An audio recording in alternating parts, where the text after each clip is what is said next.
किया, समस्त सामग्री इकट्ठी की गई और एक एक करके सर्प यज्ञ के अंदर आहूत होने शुरू हुए। और जब तक्षक का उतंक मुनि ने यज्ञ के अंदर आहुति डालने के लिए आह्वान किया तो तक्षक दौड़ करके अपने इंद्र के पास चला और इधर इंद्र ने अपने तक्षक को गद्दी के नीचे स्थान दिया।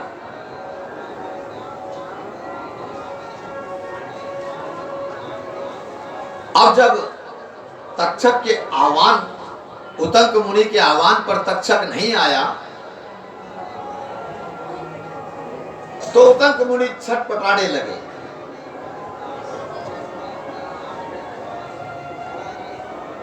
उधर तक्षक के यायावर कुल से उत्पन्न होने वाले आस्तिक नाम के ऋषि को आह्वान किया और आस्तिक ऋषि वहां पर आए। उन्होंने जन्मेजय को समझाया। आस्तिक ऋषि बचपन से ही बड़े विद्वान थे। महाराज को अपने वचनों में लेकर के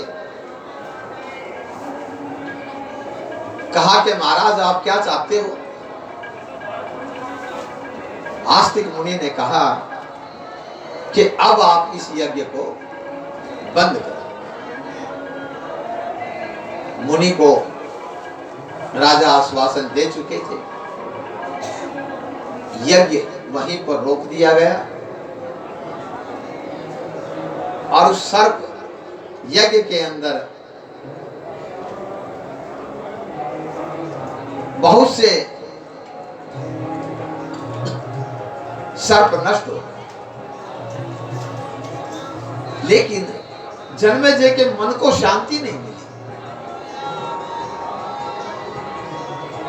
तो व्यास जी ने पूछा कि मैंने तुम्हारे को सारी महाभारत सुना दी, फिर भी तुम्हें शांति क्यों नहीं मिली।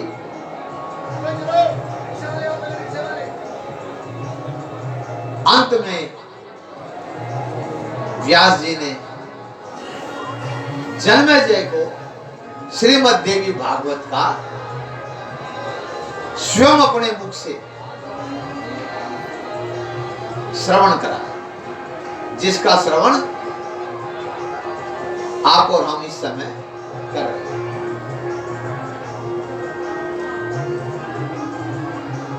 इससे पहले सुखदेव को पढ़ाया था। इस श्रीमद् देवी भागवत के पठन और पाठन से धर्म, अर्थ और काम और मोक्ष सुलभ हो जाते हैं।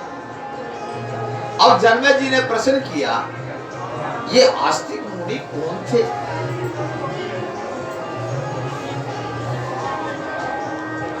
और सर्पों की रक्षा के लिए वो क्यों आए, उनका कौन सा प्रयोजन सिद्ध हो रहा था। तो अब व्यास जी बताते हैं।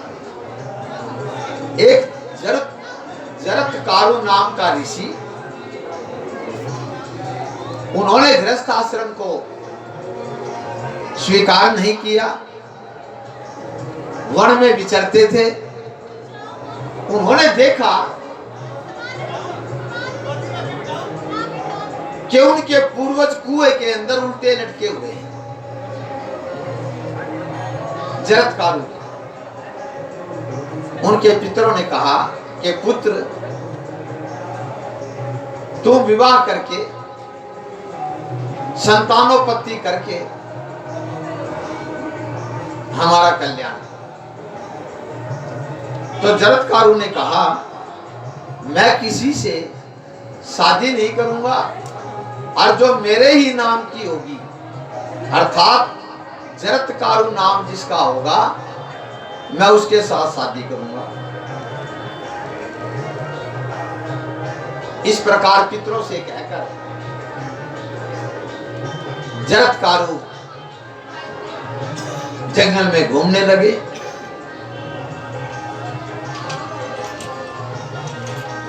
अब पितरों ने गृहस्थी बनने को कहा। उसी समय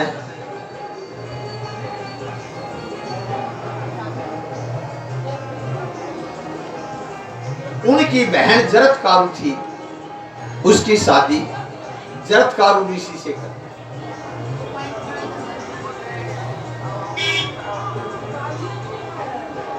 इस प्रकार एक दिन जरत्कारु ऋषि दिन में सोए हुए थे और अपनी पत्नी जरत्कारु को यह कहकर के सोए थे, किसी भी परिस्थिति में मुझे मत जगाना। अब संध्या का समय हुआ। जरत्कारु की पत्नी बहुत समय से जरत्कारु को संध्या करती हुई देखती थी, तो संध्या के समय के कहीं दोष ना हो जाए,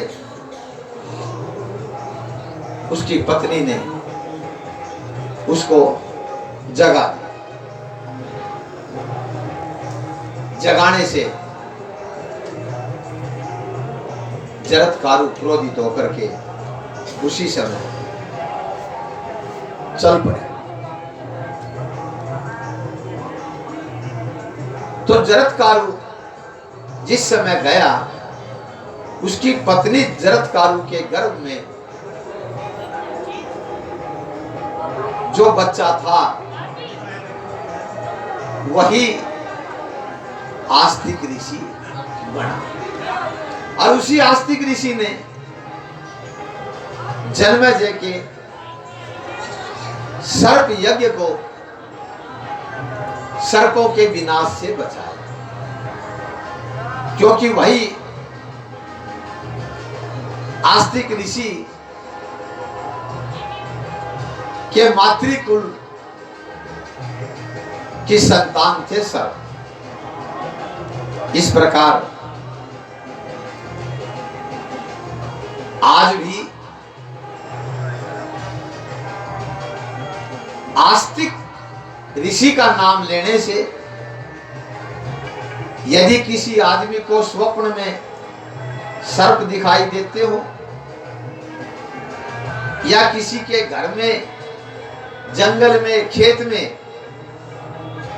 अगर सर्प आ रहा हो, आप अपनी जबान से आज भी प्रैक्टिकल करके देख लेना, आस्ती आस्ती आस्ती। 3 बार आप आस्तिक का उच्चारण करेंगे, सर्प अपना रास्ता बदल लेगा। ये आज भी प्रैक्टिकल है। स्वप्न में यदि किसी को सर्प दिखाई दे तो इस उपाय को आप कर सकते हो। देवी भागवत का ये अचूक उपाय। अब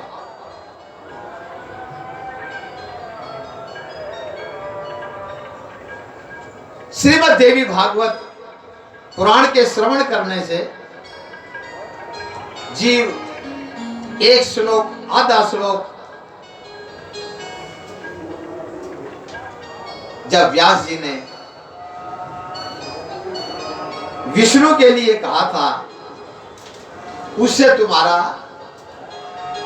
मन शांत हो जाएगा और तुम्हारे पितरों को सदा स्वर्ग में रहने की सुविधा मिल जाएगी।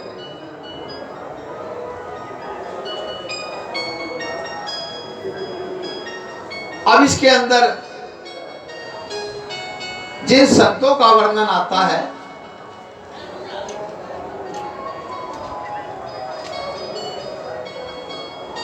संतों के बारे में कहा है घास पात जो खात है, घास पात जो खात है, और ताही 57 काम, और मिश्री माखन खात जो, और तिनकी जानत राम। जो घास फूस को खाते हैं, जब काम उनको भी सताता है, और भाई जो माखन मिश्री खाते हैं उनकी तो भगवान ही जानते।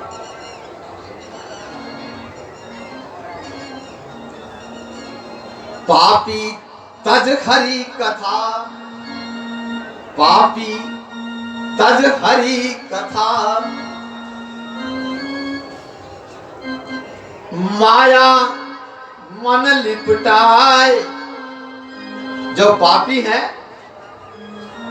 अच्छा सत्संग हो रहा हो, अच्छा कथा हो रही हो, इसके बाद भी इस संसार रूपी माया में लिपट करके दौड़ता है, उसकी हालत क्या होती है? पापी तज हरि कथा, और माया मन लिपटाए, और जैसे सूकर खांड घी तज कर विष्ठा खाए। पापी जो है, उसका मन हरि कथा और सत्संग में नहीं लगता, उसके अंदर संसार की माया जो है मन के अंदर लिपटी हो।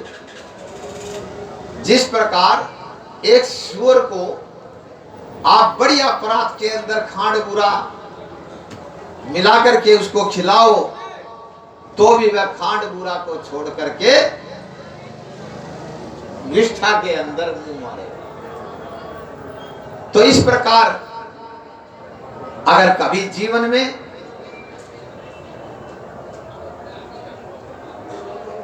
सुख चाहिए तो निश्चित सत्संग का सहारा लेना। संसार के अंदर हमें साधन तो मिल सकते हैं, सुख सुविधा के, जिसको हम सुख मान रहे हैं, उसके साधन तो मिल सकते हैं,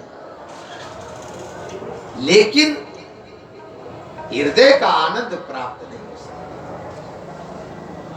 और वास्तव में अगर गहराई से आप देखेंगे, दुख और सुख जिसको हम संसार में देख रहे हैं,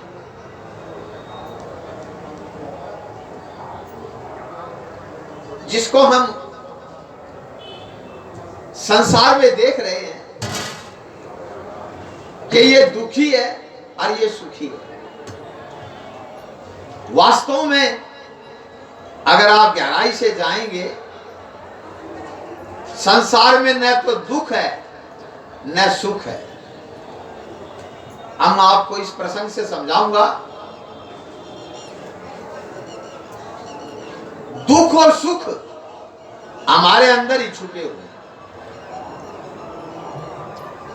इस प्रसंग से समझना, एक संत के 2 शिष्य थे।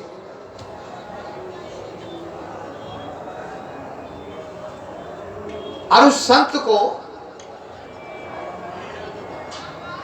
एक सेठ ने कहा कि आप अपने शिष्यों को भेजिए, हमारे घर भोजन का निमंत्रण दिया।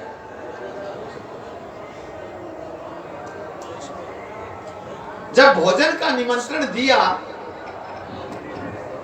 हेलो,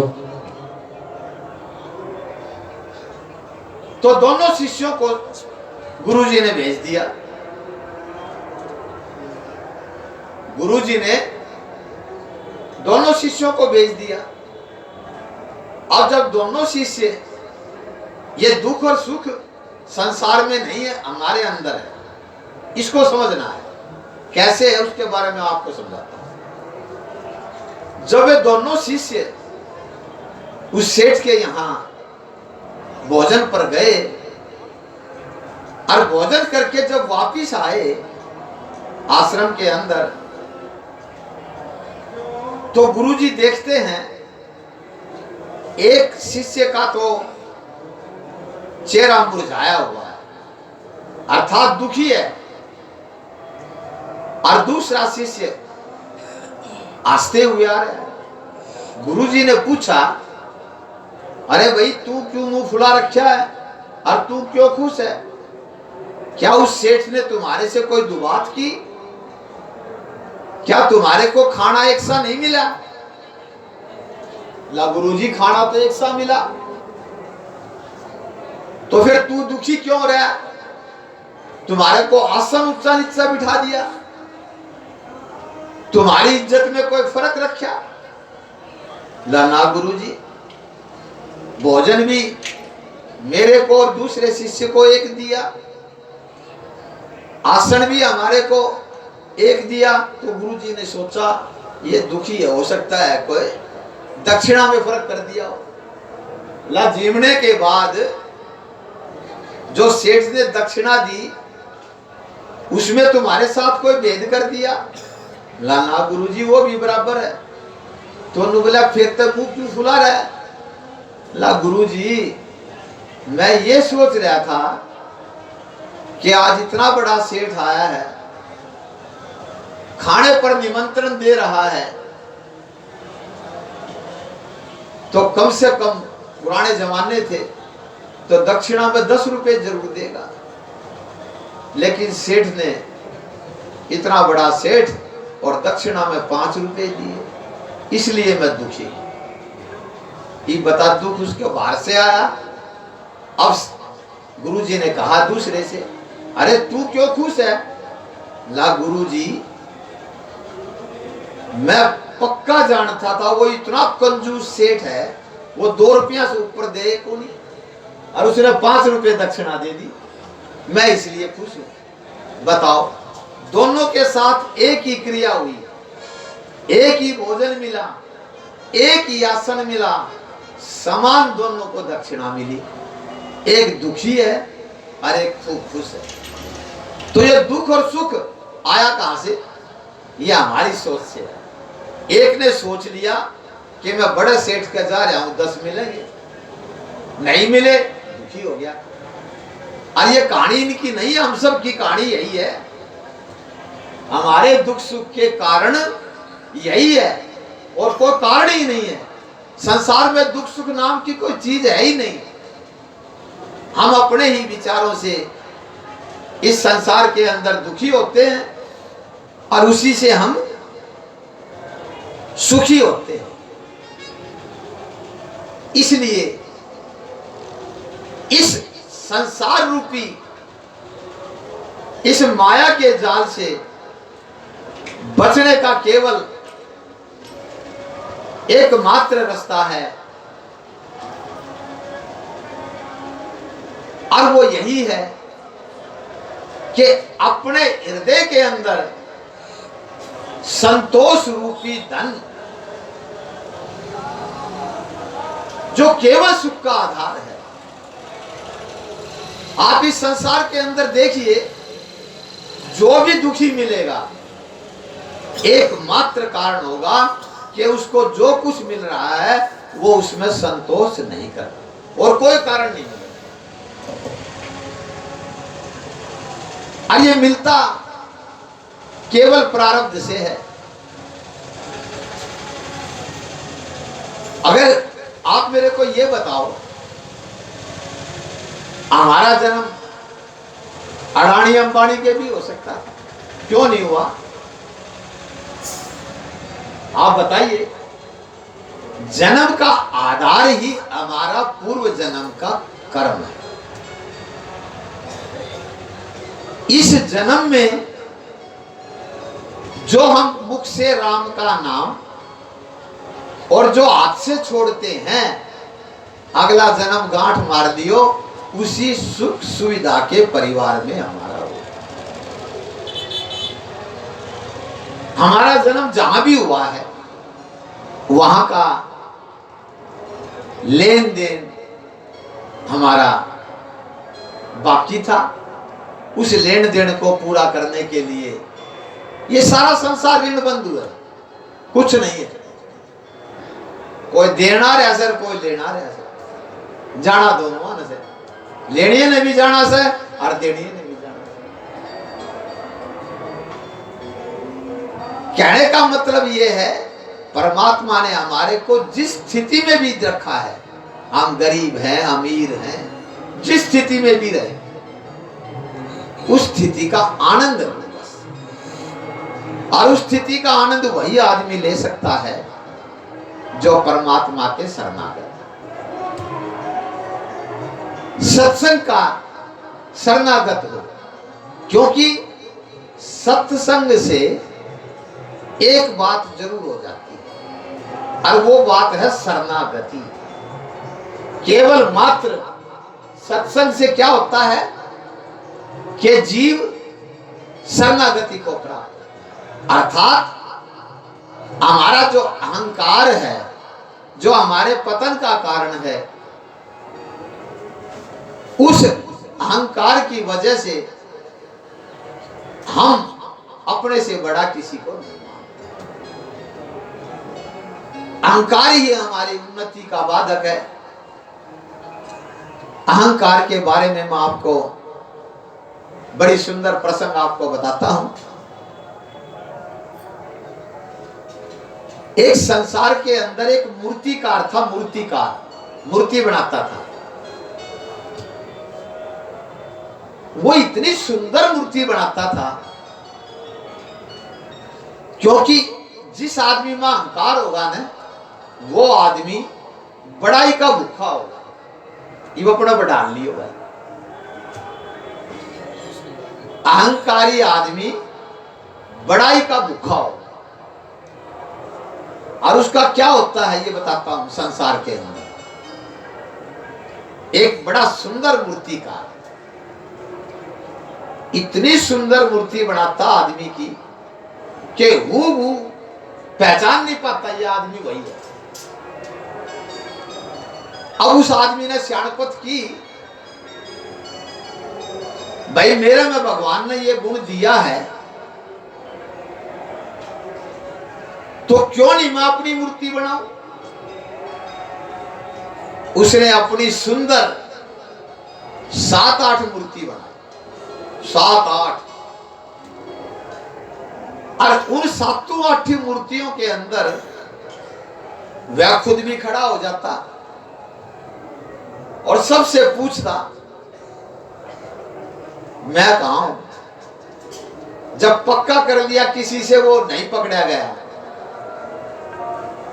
मृत्यु का समय आया, यमराज के पार्षद आए। जो ही मूर्तिकार को पता लगा, अपनी उन मूर्तियों के बीच में खड़ा हो गया। मूर्तियों के बीच में खड़ा हो गया तो वो पहचान में नहीं आया यमराज के पार्षदों का। भागे भागे गए, ला महाराज जिसको लेना था वे तो 9 खड़े से किसने लेगा।